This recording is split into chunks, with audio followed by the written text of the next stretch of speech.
You know that a lioness would die for her cubs. The bond between mother and child in the animal kingdom is sacred, unbreakable, written into the very fabric of nature itself. But what happens when that sacred bond is shattered? What happens when a mother's love transforms into something far more dangerous? Into pure, calculated vengeance. This is the story of Nala, a 7-year-old lioness in the heart of the Okavango Delta. She wasn't the largest female in her pride.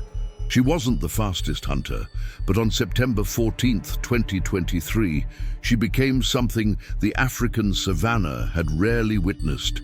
A mother consumed by a singular purpose that would drive her across 47 kilometers of unforgiving wilderness for 7 days and 7 nights. In the animal kingdom, death is natural. Predators kill prey. The circle of life continues, but when a leopard kills a lion cub, it crosses an invisible line. Because leopards and lions share the same territory, hunt the same prey, and compete for the same resources. They are eternal rivals, and when one kills the other's offspring, it becomes personal. Nala had given birth to 3 cubs just 11 weeks earlier, during the brief rains of July. 2 males and 1 female, hidden in a dense thicket of mopane trees, 3 kilometers from the pride's main territory. She was an experienced mother. This was her 3rd litter. She knew the dangers. Hyenas, wild dogs, rogue male lions, even buffalo could kill vulnerable cubs, but she never expected him. A male leopard, 72 kilograms of pure muscle and cunning, with a scarred face and a missing piece of his left ear. The local rangers called him Phantom because he moved like a ghost through the shadows. He had controlled a territory of 15 square kilometers for 4 years, overlapping directly with Nala's pride. This story is intense and will leave you breathless. If you love wildlife documentaries that show the raw truth of nature, subscribe and hit that notification bell. You don't want to miss what happens next. On that September morning, Nala had left her cubs to hunt with 2 other lionesses from her pride. It was supposed to be a quick hunt, maybe 2 to 3 hours maximum. The cubs were old enough to be left alone for short periods, and they were well hidden in the thorny acacia thicket. She had done this dozens of times before. But Phantom had been watching. For 3 weeks, he had observed Nala's routine, noted her patterns, calculated the exact windows when the cubs were alone. Leopards are opportunistic killers, but they're also incredibly intelligent. He knew that killing a lion cub was dangerous, that if caught, Nala could easily kill him. But he also knew something else. Every lion cub that dies is one less competitor for prey in the future. At 9:47 a.m., while Nala was 4 kilometers away stalking a young kudu, Phantom made his move. He approached the thicket with absolute silence, his spotted coat blending perfectly with the dappled sunlight. The 3 cubs were playing, practicing their hunting skills on each other, completely unaware of the deadly predator watching from just 8 meters away. The smallest cub, the female, was the first to sense something wrong. Her tiny ears perked up, her golden eyes scanning the bushes. Cubs have an instinct for danger, a primal awareness that something is hunting them. She let out a small, uncertain growl, alerting her brothers. But it was already too late. Phantom exploded from the shadows like a missile of spotted fury. In 2.3 seconds, he covered the 8 meters separating them. His target was clear. The female cub, the smallest, the most vulnerable. She tried to run, her 9-kilogram body scrambling desperately through the dirt. The 2 male cubs scattered in opposite directions, their survival instinct kicking in. This would save their lives. But the female cub, we'll call her Kira, ran toward the thickest part of the bushes. It was a fatal mistake. Phantom was a specialist in tight spaces, his leopard body designed for hunting in dense vegetation. He caught her in less than 5 seconds. His jaws clamped around her tiny neck with 310 psi of pressure. For a cub with bones still soft and developing, it was instant. Kira's small cry was cut short before it could even fully form. The two male cubs, hiding 15 meters away in separate directions, heard their sister's final sound and froze in absolute terror. Phantom didn't eat Kira there. That would be too dangerous. Instead, he did what leopards do best. He carried her body up into a massive marula tree, 9 meters high, placing her on a thick branch. Up there, he was safe from lions, from hyenas, from any ground predator that might challenge him for his kill. The entire attack, from first movement to hoisting the body into the tree, took less than 90 seconds. It was efficient, brutal, and calculated. This wasn't a desperate hunt for food. Phantom had killed a warthog just 18 hours earlier. This was about territory control, about eliminating future competition. At 10:23 a.m., Nala returned to the thicket. The hunt had been unsuccessful, and she was eager to nurse her cubs and rest through the hottest part of the day. But something was immediately wrong. The air smelled different. There was blood, there was fear, and there were only 2 cubs waiting for her. The male cubs ran to their mother, making distress calls that Nala had never heard from them before. They were traumatized, their small bodies shaking. Nala's experienced nose immediately picked up the scent: leopard, fresh, less than an hour old. And then she smelled something that made her entire body go rigid: her daughter's blood. She found the drag marks. She followed them to the base of the marula tree, and there, 9 meters above her, she could see Kira's small body draped across a branch, Phantom lying next to it, staring down at her with cold, amber eyes. He didn't run. He didn't hide. He just watched, as if daring her to do something about it. What happened next would be observed and documented by wildlife photographer James Mitchell, who had been tracking Nala's pride for a National Geographic assignment.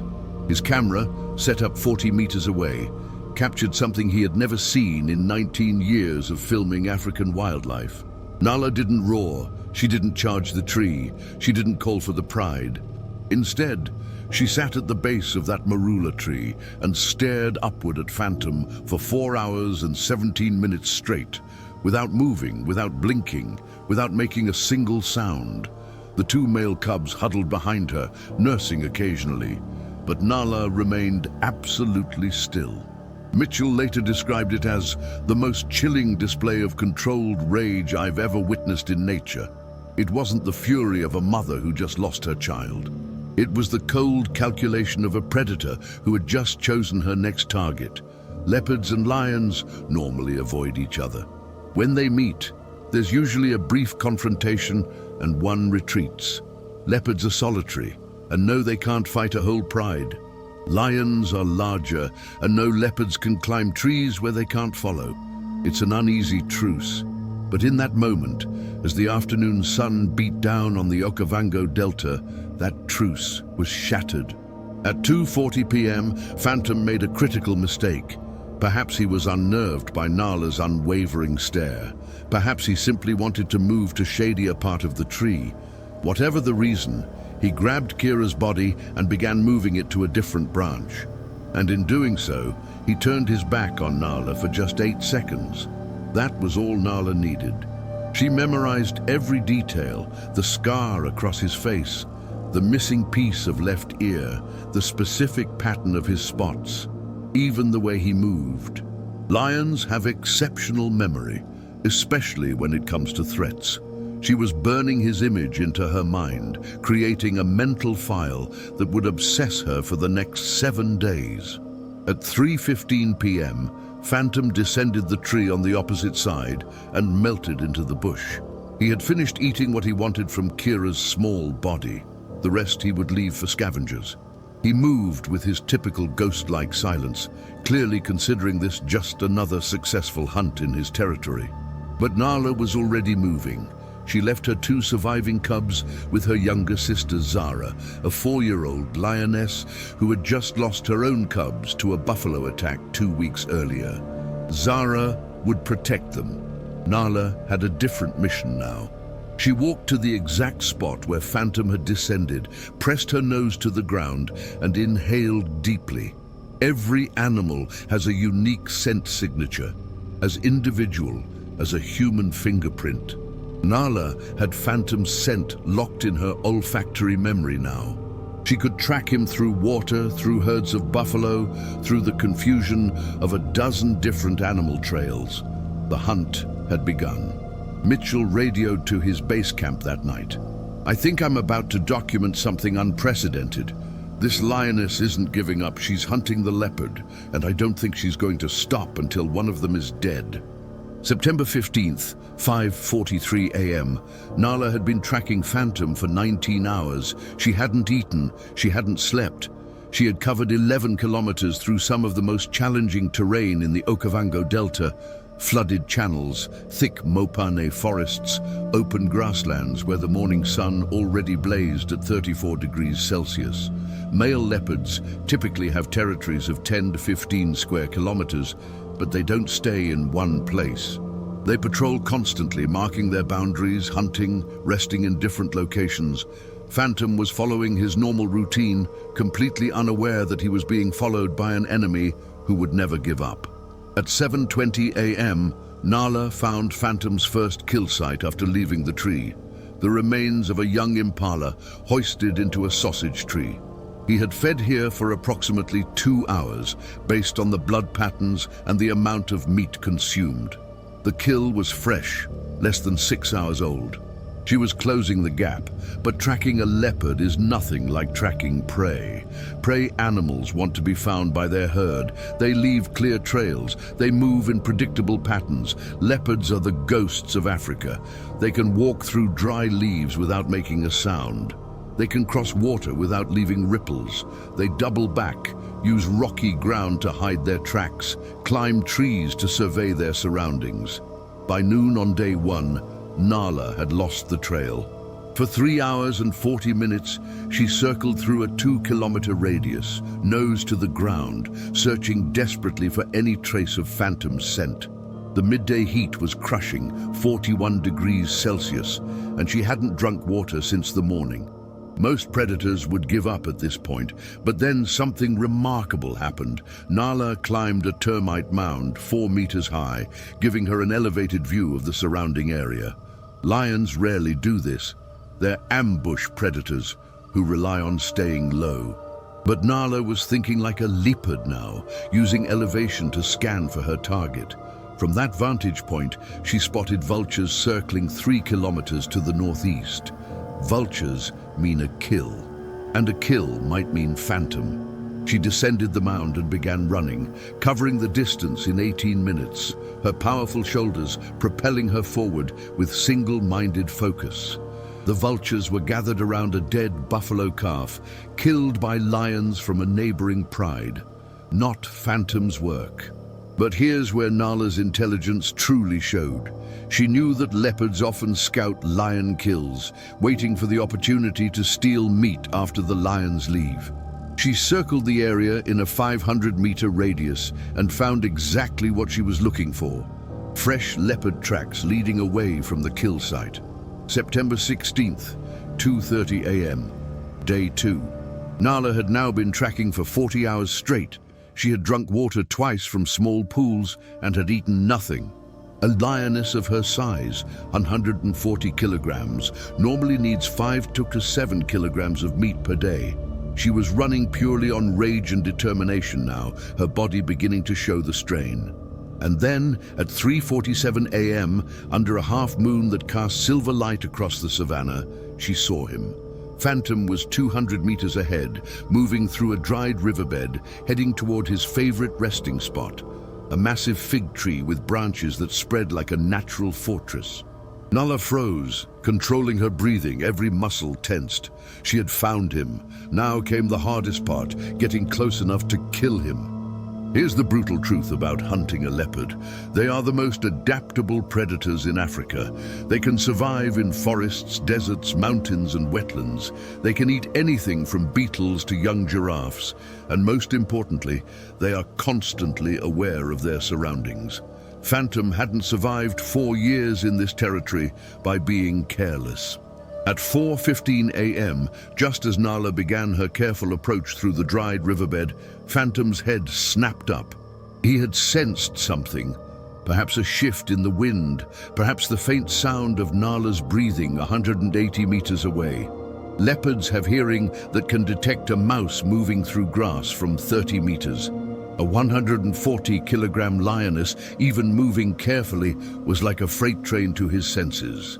Phantom climbed his fig tree in 4.2 seconds and disappeared into the dense canopy. When Nala reached the base of the tree 8 minutes later, he was gone. Not just hiding in the branches, but completely gone. He had used the tree's connected branches to cross to another tree, then another, traveling 40 meters through the canopy before descending and vanishing into thick bush.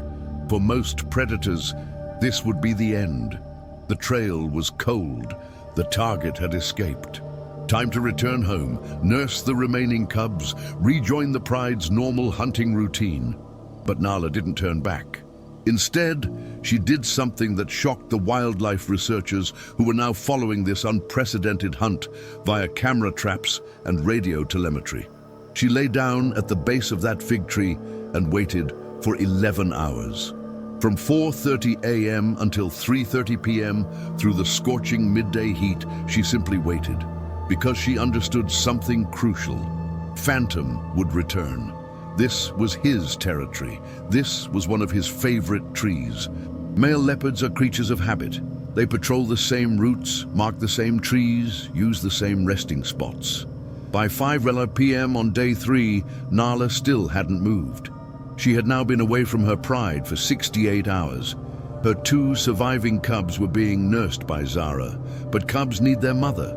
Every instinct should have been pulling her back to them, yet she remained statue still, waiting. Dr. Sarah Chen, a wildlife behaviorist studying the area, noted in her field journal, "This level of sustained focus is virtually unknown in lions. They're social animals who hunt cooperatively and typically give up on difficult prey after a few hours." Nala has been pursuing a single target for almost 3 days. It's more reminiscent of human revenge than animal behavior. September 17th, 11:20 p.m. Day 3, transitioning to day 4. Phantom made his second critical mistake. Perhaps he thought Nala had given up. Perhaps hunger drove him to take the risk. Whatever the reason, he returned to his territory's core, to a small waterhole located just 600 meters from the fig tree where Nala had waited. Leopards must drink every 2 to 3 days, especially during the dry season. Phantom approached the waterhole with his usual caution, scanning for threats, listening for danger. But he was looking for immediate threats. Crocodiles in the water, lions at the waterhole itself, hyenas in the surrounding bush. He never thought to check his back trail for a lioness who had been tracking him for 75 hours straight. Nala was 150 meters away, downwind, watching him drink. For the first time since Kira's death, something flickered in her eyes. Not just rage anymore, something colder, more calculated. She had learned his patterns, understood his territory, predicted his needs. She was no longer just hunting Phantom. She was thinking like him, anticipating him, becoming the one thing a leopard fears most, an unavoidable enemy. September 18th, 19th, day 5 and 6. The hunt entered its most dangerous phase. Nala was now operating on the absolute edge of physical capability. She had lost an estimated 12 kilograms, her ribs beginning to show through her golden coat. She had barely slept, maybe 3 to 4 hours total across 5 days, always with one eye open, always listening. But something remarkable was happening. She was adapting. Lions are not solitary hunters by nature. They rely on pride tactics, cooperative strategies, strength in numbers. Nala was learning to hunt like a leopard, alone, patient, using stealth instead of power, thinking 3 moves ahead. On the morning of day 5, she finally killed and ate. A young warthog, 23 kilograms, caught at dawn near a burrow system. She consumed 8 kilograms of meat in 40 minutes, then immediately resumed tracking. The food brought her strength back, sharpened her focus, renewed her energy. She was a weapon being reforged in the fire of obsession. Phantom, meanwhile, was beginning to sense that something was wrong. Leopards are territorial and will fight each other, but they don't typically experience being hunted.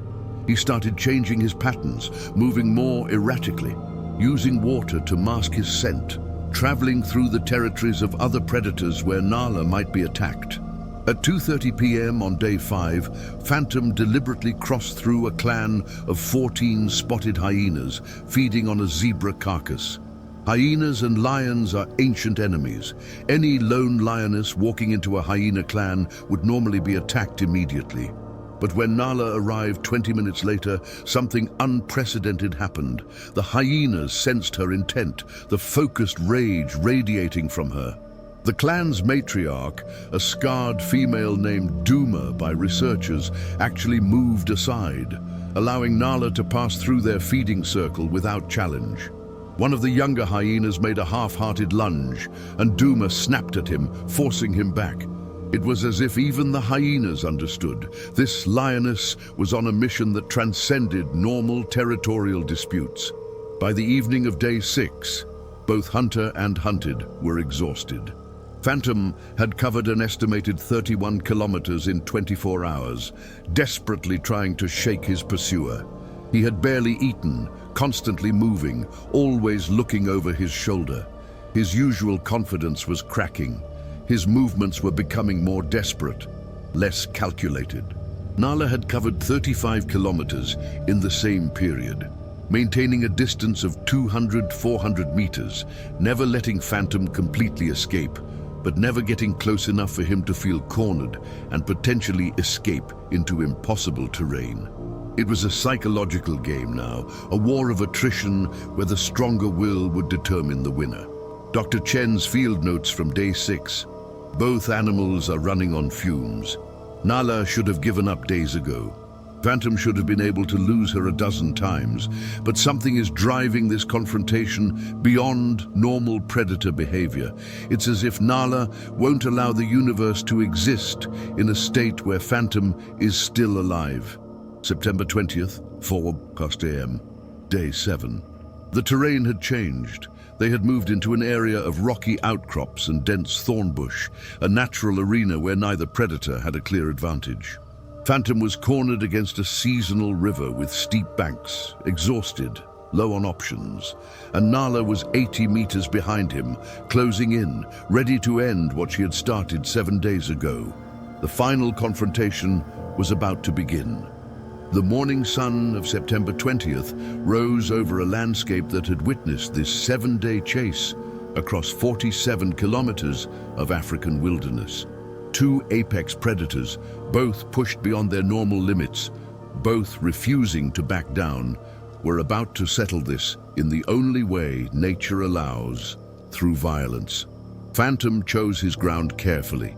He positioned himself on a flat rock outcrop, 2 meters above the riverbed, with thick thorn bushes behind him and open space in front. If Nala charged, he could see her coming. If she got too close, he could retreat into the thorns where her larger body couldn't follow. For a leopard fighting a lion, this was as good as it gets. Nala approached from downwind at 6:47 a.m., her body low, muscles coiled. She had waited 7 days for this moment, but she didn't charge blindly. She had learned too much, adapted too much. She circled the outcrop at 15 meters distance, testing, probing, looking for any weakness in Phantom's position. For 28 minutes they stared at each other. Phantom's amber eyes locked with Nala's golden ones. In the animal kingdom, direct eye contact is a challenge, a promise of violence. Neither blinked, neither backed down. The air itself seemed to vibrate with tension. At 7:15 a.m., Phantom made his move first. He couldn't wait Nala out. He had nowhere to go, and staying in one position allowed her pride to potentially catch up. He launched himself from the rock in a desperate gambit, not running away, but running at Nala, claws extended, going for her eyes with the fury of a cornered predator. It was a move of pure desperation and absolute courage. A 72-kilogram leopard charging a 140-kilogram lioness is like a lightweight boxer challenging a heavyweight champion. The size difference should make it suicide. But leopards are pound for pound the strongest of all big cats, and Phantom's claws found their mark. He raked across Nala's face, opening a gash above her left eye that immediately poured blood.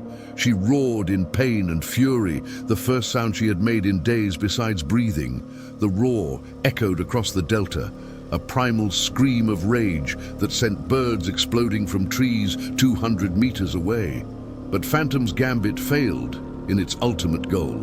Nala didn't retreat. The pain, the blood, the shock of the attack, none of it mattered. She caught Phantom mid-leap with her right paw, 22 centimeters wide, and carrying the striking force of a sledgehammer.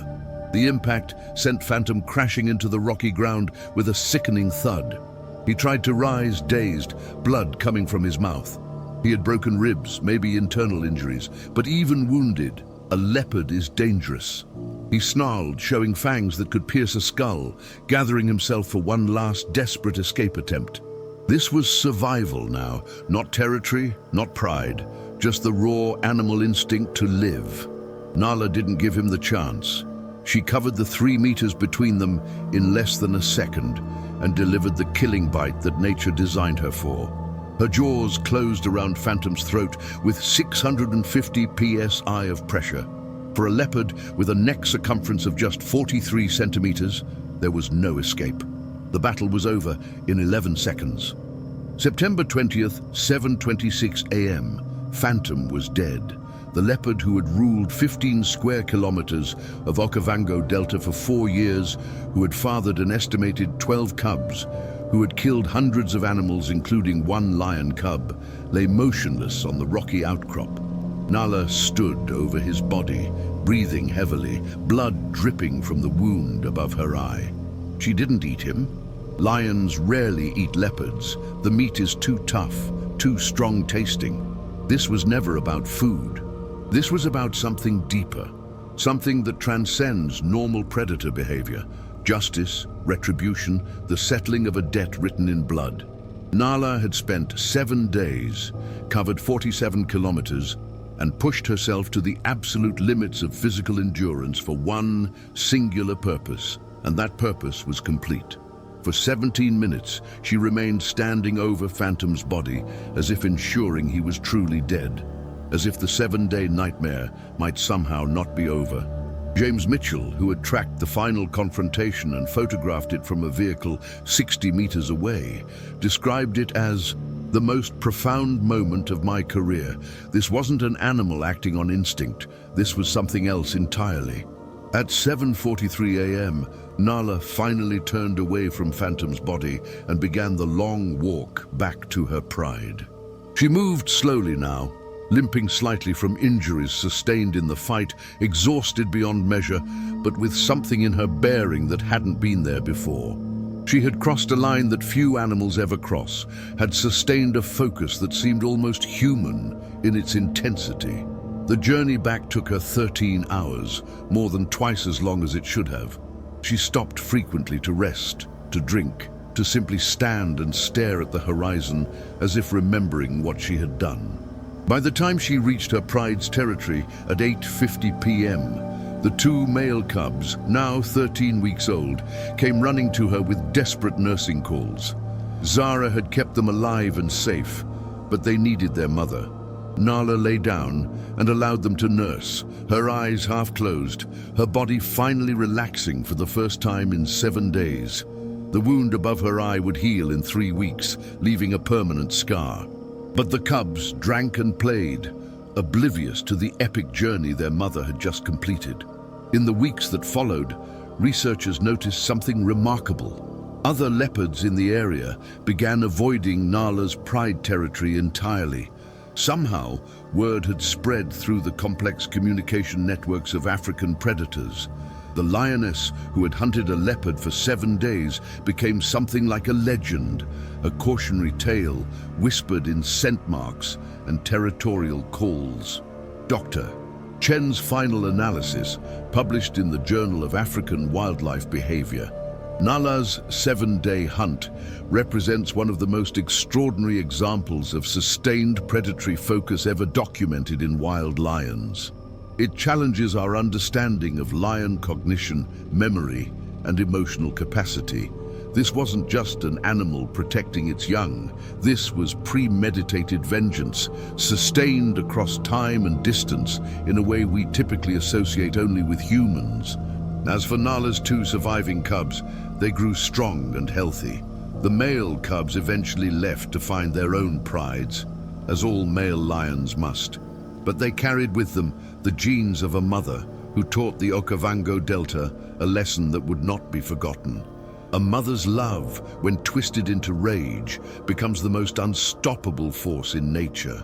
Phantom's death didn't end the story, because 3 months later, rangers discovered something shocking in Phantom's old territory. Something that would change everything we thought we knew about this 7-day hunt. If you want to know what they found, comment Part 2 below and smash that subscribe button. This is a story that will haunt you long after you stop watching. Thank you for being here until the end.